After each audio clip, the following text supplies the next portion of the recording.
Scott Young is a total rock star. He's a polyglot, mastered MIT's computer science course from scratch in just a year, and that's not all. Today, we're diving into his secrets for learning new subjects and skills at lightning speed. You can use his system to get ahead in your studies, and it all starts with pre-learning. Think of it like planning a hike across America. You need to map your route, pack enough snacks, and have a backup plan in case things go sideways. Learning a new subject is like embarking on a long hike. You need to know the route you're taking. Before we take our first step, we need to prep and plan. This is Scott Young's first step.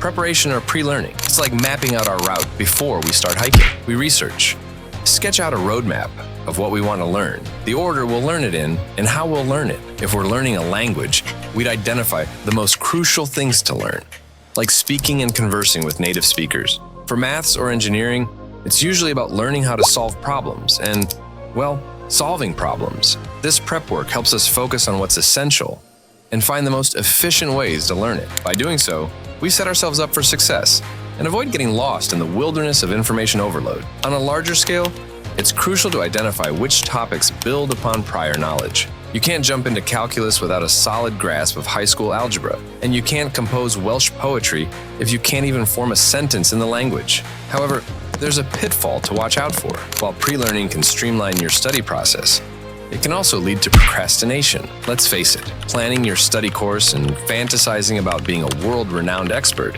is way more enjoyable than actually rolling up your sleeves and getting started. So, set a hard deadline for when your pre-learning phase will end. The timing of this deadline will depend on the scope of your project, whether it's a quick sprint or a long-term marathon. Don't let pre-learning become an excuse for delaying the real work. Scott Young suggests capping your research phase at 10% of your total project time. Make that a hard and fast rule. This ensures you're prepared without getting stuck in research mode and putting off the actual learning. Want more study tips? Subscribe to my email list, link in the description below, for insights on how to optimize your learning process. As I've mentioned before, the way you learn can be the game changer between becoming a successful student in a remarkably short time and spending years learning nothing at all. It's all about finding that sweet spot where learning meets efficiency. Young's approach is built on 3 core principles: focus, directedness, and drilling. These pillars hold up the entire learning project, and I can't stress enough how crucial focus is. It's the difference between having 20/20 vision and having cataracts. Without it, everything takes longer, is less effective, and less enjoyable. So what does it mean to focus? It boils down to 3 key things: eliminating external distractions like your phone, TV, and little brother, quieting internal distractions like stress, anxiety, and perfectionism, and training your focus like a muscle through meditation, consistency, and continuous reflection and improvement. With these habits in place, your focus will become laser sharp, and you'll be amazed at what you can achieve. This laser-like focus will be crucial for your Ultralearning project, especially if you're juggling it with a job or other studies. You must maximize your limited time. Next, let's talk about directedness.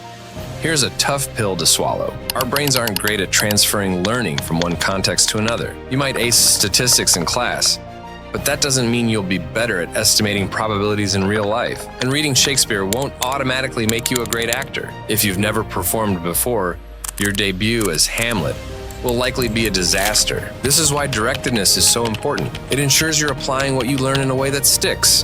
When we learn something, there's always a specific scenario or set of scenarios we're aiming for, whether it's acing an exam, conversing with a native speaker, writing a research essay, or impressing friends with our knowledge of Napoleon. To truly master what we're learning, we need to dedicate a significant amount of study time to practicing in that exact scenario or a close approximation. Why just revise from flashcards for a history exam when you can practice writing essays from memory, honing both your historical knowledge and your ability to apply it in an exam context? Make sure your study techniques stay focused on the context you want to use your new skills in. If you don't, you'll waste time and fall short of your goals. Finally, let's talk about drilling. This is where we identify weaknesses during practice.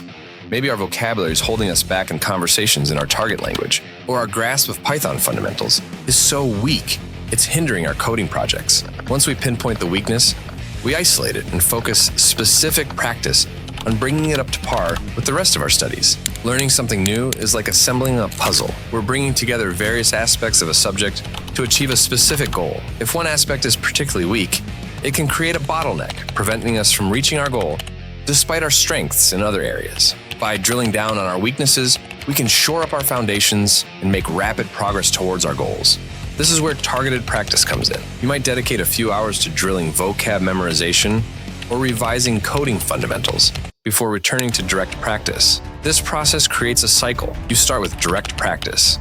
Identify a weakness. Spend time correcting it with focused drilling, and then return to direct practice. Rinse and repeat until you've mastered your desired skill. By combining focus, directed practice, and targeted drilling, you'll reach your desired skill level much faster. The cycle of identification, correction, and reinforcement helps solidify new skills and knowledge, making them stick like glue. With this approach, you'll be amazed at how quickly you can bridge the gap between where you are and where you want to be. By applying this process to each subtopic within your chosen subject, you'll ensure your expertise grows exponentially, reaching new heights. I've had the privilege of meeting individuals I consider geniuses.